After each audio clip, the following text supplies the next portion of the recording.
The member for Sudbury has given notice of dissatisfaction with the answer to a question given by the Parliamentary Assistant to the Minister of Labour, Immigration, Training and Skills Development. The member has up to 5 minutes to debate the matter, and the Minister or Parliamentary Assistant may reply for up to 5 minutes. I recognize the member from Sudbury. Thank you very much, Speaker. And the member from York Southwestern, the Parliamentary Assistant, and I spoke earlier. I'm not going to use the whole 5 minutes, but I think there's things that are important to clarify on this. Last week, I asked a question during question period about Ron Russo, and Ron is a miner in Sudbury who has stage 4 cancer. He's got a lump about this big, a mandarin-sized lump on his lung, and it's work-related. So he's on WSIB, but the way WSIB is set up, Ron's coverage is going to end on his birthday in June.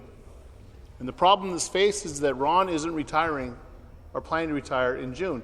If he didn't have cancer that was caused from his workplace, he would continue to mine.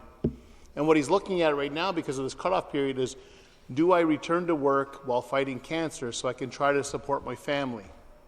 Or do I just fall into poverty? It's not a choice that we should have for the people of Ontario making, especially knowing that critical minerals are so incredibly important. 2 things on the response to that question that I had. The first one was that the Parliamentary Assistant said that we had voted against Bill G105, or we didn't vote for G105. It wasn't an accurate statement. Actually, we supported it at second reading, and it's going to committee tomorrow, so it hasn't even had a final vote yet. That's not as important as the other part. The response on this one and the second question talked about the amount of money that the employer is getting back from WSIB. It ignores the issue that we have with people who are suffering from occupational disease with WSIB.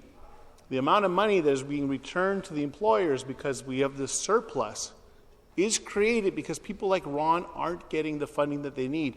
I'll speak specifically about occupational disease and minors here, but I want to say in general, people who are off due to workplace-related injuries, occupational disease, or physical injuries, they are having to fight tooth and nail for any sort of coverage.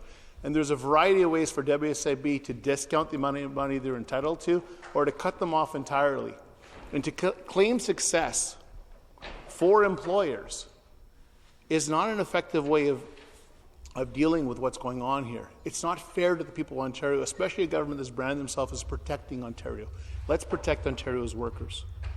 The second question I asked about, I said that 87% of mining fatalities are from occupational disease. That is a huge number in any workplace, but in mining specific, we are all aligned here, I think, from every party. I know the Conservative and NDP are aligned about the importance of mining critical minerals. But if there was 87% of fatalities in any workplace, we would focus on how we reduce that. How do we make things better for these workers? We know 2 things. We know that diesel is higher than it is allowed in many places in Europe and in Australia, and we know silica, basically sand, fine particles, it's 4 times higher than the American Council of Government Hygienists. So experts are saying that the levels are too high in Ontario. We need to reduce those. We need to protect those. I want to be clear. I care about mining. I love mining. I come from a mining town. I worked in mining. My stepfather worked in mining. My dad worked in mining. My great-grandfather was a hard rock miner in Scotland. This is important to me. I am surrounded by miners and have been my entire life.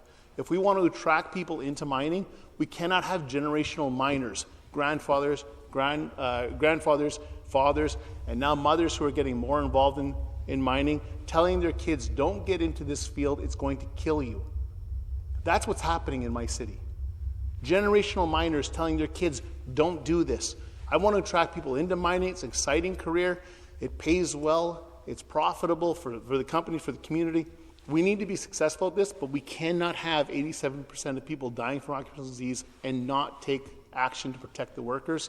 Critical minerals are important, but the most important thing to come out of a mine are the workers. Thank you, Speaker. I recognize the member from York Southwestern. Thank you, Speaker. Speaker, I'm pleased to rise today in this House to speak up to the notice of dissatisfaction brought forward by the member opposite, my colleague from Sudbury. First, I want to acknowledge the story that was shared about Ron Russo and his family. Any worker facing serious occupational illness deserves compassion, dignity, and support. No worker should ever feel alone while navigating a life-altering diagnosis. And every workplace illness is a reminder why the work we do on occupational health and safety matters. Speaker, because behind every statistic is a worker, a family, community, and a future that has been impacted. That is why our government remains firmly committed to strengthening workplace safety, improving prevention, and ensuring Ontario's workers have the protections and supports they deserve. Speaker, under Premier Ford's leadership, no government in Ontario's history has done more to support injured workers, improve workplace safety, and strengthen workers' compensation systems. Through our proposed Power Act, which we introduced last month, we're increasing workplace safety and insurance board loss of earning benefits from 85% to 90%, the first increase in nearly 30 years. That is something that the previous governments ignored. But that changes with this government. It now means injured workers and their families can receive greater financial support when they need it most. Speaker, we're also proposing legislation to extend loss of earning benefits beyond the age of 65 in circumstances where a worker would like to continue working. A workplace-related injury should not suddenly stop being supported because someone had a birthday. It's not our place to tell a worker that their injury matters less because of their age. And if someone intends to keep on working, they deserve the same protections as anyone else. Speaker, that is an important step forward and it reflects today's workplace realities. At the same time, Speaker, we know compensation alone is not enough because every worker deserves to come home safe at the end of the day. And on job sites across the province, whether it's construction site, a factory floor, or down in a mine, safety is non-negotiable. But even when the best safety measures are still in place, accidents can still happen. That is why our government has taken a prevention-first approach to workplace health and safety across Ontario. Speaker, training and preventions are not only about immediate hazards. They're about protecting workers' long-term health. That is especially important in industries where occupational illnesses may take years or even decades to emerge. That is why Ontario has launched Canada's first occupational exposure registry. This secure digital registry allows workers to voluntarily record and track exposures to hazardous substances throughout their careers. This is a significant advancement in occupational disease prevention. The registry empowers workers by giving them access to their exposure history. It supports medical professionals in making more informed diagnoses, and it improves our collective understanding of occupational illnesses and long-term workplace risks. Speaker, our government recognizes that occupational diseases remain one of the most serious workplace health challenges facing Ontario workers, and we're continuing to strengthen prevention and awareness and ensure workers have access to the best support and protections. Because every worker deserves to know that their long-term health matters, and that their government has their backs. Speaker, occupational health and safety is evolving.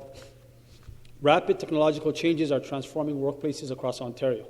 Automation, artificial intelligence, connected equipment, and data-driven systems are changing how work is organized, monitored, and managed. And these technologies create real opportunities. They can improve hazard detection, they can strengthen training, they can provide predictive safety insights and support faster emergency responses. But they also introduce new and evolving risks, including human-machine interaction, algorithm-driven decision-making, and over-reliance on automated systems. That is why technology alone does not keep workers safe. Technology must be implemented thoughtfully, responsibly, and with a clear understanding of its impact on workers and workplace culture. That is why Ontario is investing in research and innovation that connects policy and training and real-world conditions. Speaker, one example is WSIB's investment in mobile research labs developed with the Canadian Institute for Safety and Wellness and Performance. These labs bring cutting-edge science directly to work sites. They collect real-work data on how work is being performed and how workers interact with equipment, environments, and protective systems. The evidence helps improve PPE design and strengthen training and redefine and refine prevention strategies. Speaker, these are all not theoretical discussions. These are investments that have real impacts on real workers. They help reduce injuries, they help improve safety outcomes, and they support workplaces across Ontario. Speaker, these investments are about ensuring first responders have the skills, tools, and training they need when second matters most, and it reflects our government's belief that protecting workers in Ontario's economy must go hand in hand. In conclusion, Speaker, they deserve to know that their government is always fighting and protecting them. Thank you.